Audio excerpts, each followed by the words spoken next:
Beleza, então a gente já está na fronteira do conhecimento, galera, de coisas que estão rolando agora, coisas que estão sendo desenvolvidas agora. Se você tiver um dado super complicado, eu quero modelar a parte fixa de uma certa forma, eu quero botar múltiplos efeitos aleatórios de uma certa forma, ainda quero modelar a abundância de uma certa forma, e tudo isso num dado que é negativo binomial.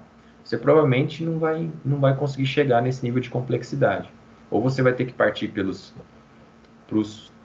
modelos hierárquicos mistos, o HMSC que eu acabei de mostrar para vocês, ou vocês vão ter que se contentar com as ferramentas que existem no R e vão ter que se contentar com uma estrutura ou outra, mas todas ao mesmo tempo vai ser difícil. Agora, se vocês forem teimosos e quiserem fazer isso, porque eu acho que é massa, acho que vai ficar legal e acho que tem uma coisa interessante para cair no meio do caminho, vocês vão ter que passar para outro tipo de linguagem para definir os modelos que vocês quiserem.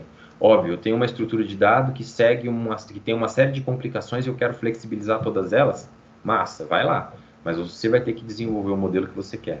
Você vai ter que fazer o código, você vai ter que justificar a forma que você está raciocinando. E aí a gente está entrando numa área muito massa. Você não está se limitando às ferramentas que você tem. Você está desenvolvendo um modelo complexo baseado no tipo de dado que você tem, baseado no que você espera, baseado no que você quer fazer ou baseado num tipo de dado que é complexo e que é diferente, mas vamos lá modelar essa complexidade porque a gente é guerreiro e a gente consegue. Pontos bons e ruins de ter essa flexibilidade é que você... Deixa eu ver o que eu queria falar sobre isso. Ah, beleza. Se eu quero entrar nesses modelos hierárquicos, eu quero aumentar essa flexibilidade, eu quero aumentar minha competência de modelagem, eu vou ter que... Os pontos positivos é que você vai sempre ter dados, ou você vai trabalhar com o dado bruto. Ah, eu tenho uma relação não linear entre y e a área. Beleza, eu não vou transformar o log da área, eu vou estimar essa relação não linearmente, então eu vou evitar essa transformação.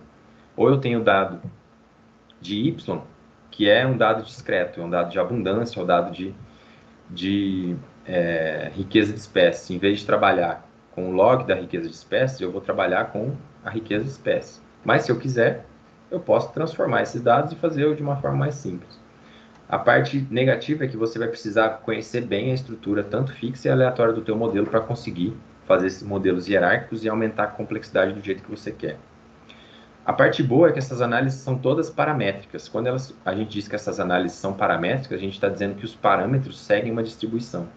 Quando você fala que o meu y segue uma distribuição de Poisson, você está dizendo que o erro do meu resíduo e aquela variável segue uma distribuição de Poisson com média, lambda e variância igual à média. Você está assumindo esse parâmetro, essa estrutura de parâmetro. Se você achar que tem uma outra estrutura, siga e adote uma outra estrutura, uma outra distribuição do que você quiser. A parte ruim é que você vai ter que conhecer bem essas distribuições para saber, eu vou usar isso, eu vou usar aquilo, eu vou fazer assim, eu vou fazer assado. Parte positiva também é que você vai ter flexibilidade na construção de modelo. Eu tenho um conjunto de dados que tem uma particularidade específica, ninguém nunca no mundo pensou em uma análise para fazer isso, eu vou lá e eu vou desenvolver minha própria análise. Beleza. Assim como as pessoas desenvolveram o modelo de ocupação, que a galera aí está usando, o Darryl Mackenzie e o Andrew Roll desenvolveram isso lá no começo dos anos 2000, eles não tinha ninguém calculando a probabilidade de detecção, ou pelo menos tentando estimar isso de acordo com uma certa estrutura de amostragem. Eles foram lá, criaram modelos, estimaram essas coisas e disseram, olha, isso faz sentido biologicamente. Então eles criaram uma ferramenta que ninguém tinha. O problema é que você vai ter que ter uma grande habilidade em matemática e estatística. Não basta vocês terem um cursinho desse de 30 horas para dizer, ah, não, eu sou fera em modelagem, eu vou criar uma ferramenta. Não. Vocês vão demorar anos de experiência, de leitura, vocês vão ter que ler, conhecer, entender matematicamente a parte fixa do modelo, por que as coisas são assim, por que são assadas, por que a estatística assume que é a distribuição de Poisson, porque vocês vão ter que conhecer os detalhes. É igual eu estou falando para vocês. Eu não me sinto muito confortável em dar aula sobre GLS porque eu não entendo ainda com precisão todos os componentes da equação que são modificados quando você está incorporando uma estrutura filogenética ou quando você está incorporando alguma outra coisa no teu modelo. Eu tenho uma boa noção do que acontece, mas matematicamente, na hora de fazer isso por meio de contas ou de estimadores, eu ainda não consegui ter essa segurança. Então, vocês vão ter que ir nessa habilidade matemática, habilidade estatística, e isso demora, vocês vão ter que ler, vocês vão ter que aprender e por aí vai. Se eu vou partir para essa estrutura de modelos hierárquicos, você pode distinguir, eu tenho modelos e submodelos. Estou modelando a parte fixa do meu modelo de acordo com a equação da reta simples, mas eu vou modelar, por exemplo, a correlação entre as duas variáveis ou entre as duas espécies que vão ter uma resposta parecida simplesmente porque elas são parecidas filogeneticamente. Você está incorporando submodelos, você está melhorando, em outras palavras, você está desenvolvendo ou aumentando a complexidade dos parâmetros. Mas você está indo na raiz do problema de coisas que a gente está tratando no dia a dia dentro da ecologia. Seja de ecologia de comunidades, ecologia de populações e por aí vai. A parte ruim disso é que vocês vão acabar com parâmetros super complicados, com modelos super complicados, um grande número de parâmetros. Vocês vão precisar de um monte de dado que siga exatamente aquela estrutura, e para estimar isso tudo vocês vão ter que entrar no MCMC, porque é um estimador muito mais eficiente do que todos os outros que a gente tem. Ou mesmo se você tem um banco de dados, você está fazendo um GLMM e está tentando estimar os parâmetros com o pacote LME4 e você não está conseguindo convergência, você vai ter que partir para um estimador diferente para você conseguir estimar esses parâmetros. Você vai ter que partir para o MCMC. A parte boa disso é que você vai aumentar a sua competência em modelagem. Cada vez que você teimar, falar, eu vou fazer isso dessa forma, como eu faço às vezes, você vai aumentar a sua competência em modelagem. Você vai saber exatamente como funciona, você vai aprender os detalhes, você vai aprender a matemática por trás, você vai começar a entender o negócio muito mais a fundo. A parte ruim é que você vai ter que, eventualmente, aprender uma nova linguagem. Você vai ter que aprender a linguagem de JAGS. JAGS é Just Another Gibbs Sampler. Em outras palavras, esse é um estimador, uma linguagem que estima MCMC. Ou você vai ter que entrar no BUGS. Acho que é Bayesian Estimated Under Gibbs Sampler. Os dois são a mesma coisa, mas são linguagens matemáticas, estatísticas, literalmente um pouquinho semelhantes, mas que estão fazendo MCMC.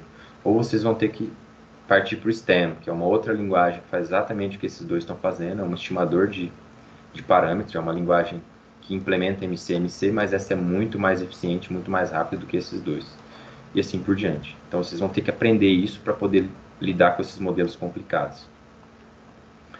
No caso, o HEMSC, que é aquele modelo complexo de comunidade, ele é feito com a linguagem JAGS. Isso significa que se você tiver um modelo complicado, com um grande número de parâmetros e um banco de dados gigantesco, vocês vão demorar horas para estimar os parâmetros de vocês. Uma outra coisa boa, se vocês entrarem nessa pira, é que vocês vão ter uma abrangência maior da linha de pesquisa de vocês. Vocês não precisam ficar focados no mesmo campo de estudo. Você tem uma competência, eu estou modelando agora a riqueza de espécies, depois eu vou modelar, sei lá, a predação de determinado grupo por aí. Ou tem algum colega que está com dificuldade, está precisando estimar um modelo melhor, porque ele não está conseguindo ter uma resposta, alguma coisa confiável e tal, você pode fazer uma parceria com ele e começar e ajudar a pessoa a desenvolver a ferramenta dela ou simplesmente implementar o modelo que ela tem. Então, em outras palavras, você começa a abranger a sua linha de pesquisa, você começa a colaborar com mais gente, por causa dessas competências que você ganha em modelagem estatística. O problema disso é que isso demanda tempo. Vocês vão ter que ler, vão ter que pensar, vão ter que fazer o teste, vão ter que simular. São horas e horas que eu passo no computador, olhando, pegando script de uma pessoa, vou lá, faço o script, tento reproduzir eu mesmo, olho, leio os pacotes, leio as análises, entendo o negócio, discuto com alguém, vou lá, olho. Isso tudo demanda tempo, pessoal. São horas e horas a fio no computador, lendo livros, aprendendo coisa nova e por aí vai. Ok? Mas, se vocês pegarem esses pontos positivos e negativos, eu ainda acho que vale muito a pena vocês terem essa flexibilidade, porque abre o leque de possibilidades que vocês têm e vocês vão parar de ficar fazendo estatísticas simples ou coisas que foram desenvolvidas há muito tempo e que às vezes nem se encaixam no conjunto de dados que vocês têm na mão, ok?